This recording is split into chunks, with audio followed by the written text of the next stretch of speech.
अल्हम्दुलिल्लाह वस्सलातु वस्सलामु अला रसूलिल्लाह। गुनाहों को मिटाने वाले आमाल में से एक अमल तौबा भी है। तौबा दरअसल नाम है अल्लाह की तरफ रुजू करने का। एक शख्स ने गुनाह कर लिया, अल्लाह की नाफरमानी कर ली, अब उसको एहसास हो गया, शर्मिंदगी है उसके दिल में कि मैंने अल्लाह की नाफरमानी कर ली, मैंने अल्लाह को नाराज़ कर लिया, मैं अल्लाह से दूर हो गया।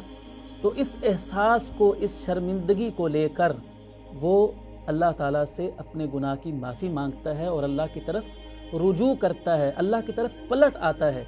तो इस चीज़ को कहते हैं तौबा।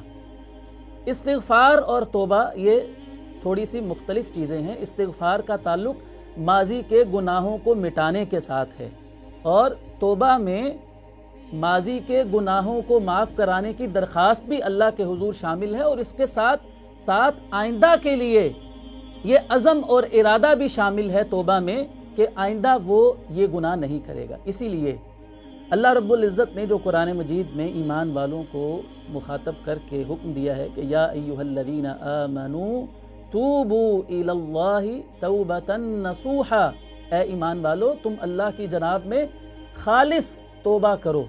ये जो तौबा नसूहा है, मुफस्सिरीन ने इसकी तौबा नसूह की तशरीह में मुफस्सिरीन किराम ने ये लिखा है कि तौबा नसूह वो तौबा होती है जिसमें 3 शर्तें पाई जाती हैं। पहली शर्त ये कि इंसान गुनाह को छोड़ दे जिस गुनाह से वो तौबा कर रहा है। दूसरी शर्त ये है कि वो उस गुनाह को आइंदा ना करने का पक्का अज़म और इरादा कर ले और उसके लिए फिर वो कोशिश भी करे कि उस गुनाह से बचे, हर उस रास्ते से दूर रहने की कोशिश करे जो उससे वो गुनाह करवा सकता है। और तीसरी शर्त तौबा नसूह की ये है कि बंदे को गुनाह का एहसास हो। वो गुनाह को जो छोड़ रहा है तो दुनियावी किसी नुकसान की वजह से नहीं छोड़ रहा। एक शख्स कोई गुनाह करता था तो उसको नुकसान हो गया, उसकी सेहत के लिए वो गुनाह जो है वो नुकसानदेह साबित हो रहा है, तो वो इसलिए गुनाह को छोड़ देता है कि उसकी सेहत ख़राब हो रही है उस गुनाह को करने की वजह से, तो इसको हम तौबा नहीं करेंगे।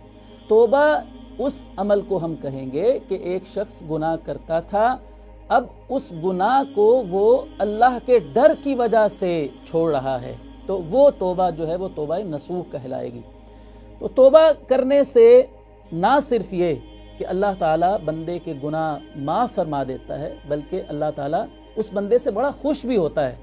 हदीस मुबारका में आता है कि अल्लाह ताला तौबा करने वाले बंदे से इतना खुश होता है, इतनी खुशी अल्लाह ताला को होती है कि जितनी खुशी एक मुसाफिर को अपनी सवारी के गुम हो जाने के बाद मिलने पर होती है। एक शख्स सफ़र में था तो उसकी सवारी गुम हो गई, बड़ा परेशान था। अब उसको जब उसकी सवारी मिल जाती है तो उसको बहुत ज़्यादा खुशी होती है कि मैं आसानी के साथ अपने घर पहुंच सकूंगा।